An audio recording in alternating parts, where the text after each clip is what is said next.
অপরাধে জড়িতদের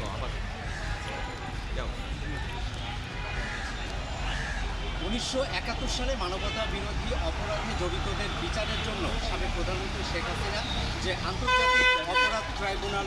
গঠন করেছিলেন, সেই আন্তর্জাতিক ট্রাইব্যুনাল গঠনের 1971 সালে সাবেক প্রধানমন্ত্রী শেখ হাসিনা জড়িতদের বিচারের জন্য সাবেক প্রধানমন্ত্রী শেখ হাসিনা যে আন্তর্জাতিক অপরাধ ট্রাইব্যুনাল গঠন করেছিলেন, সেই আন্তর্জাতিক অপরাধ ট্রাইব্যুনালে 2024 সালের জুলাই আগস্টে সংঘটিত গণহত্যা ও মানবতা বিরোধী অপরাধের বিচারের জন্য আসতে হলো সাবেক প্রধানমন্ত্রী শেখ হাসিনা এবং তার দলের বিভিন্ন প্রভাবশালী মন্ত্রী ও এমপিদের। প্রধানমন্ত্রী শেখ হাসিনাকে গ্রেফতার করতে না পারলেও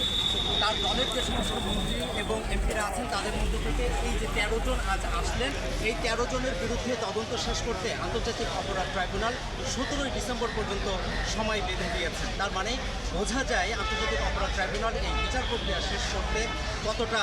আগ্রহী।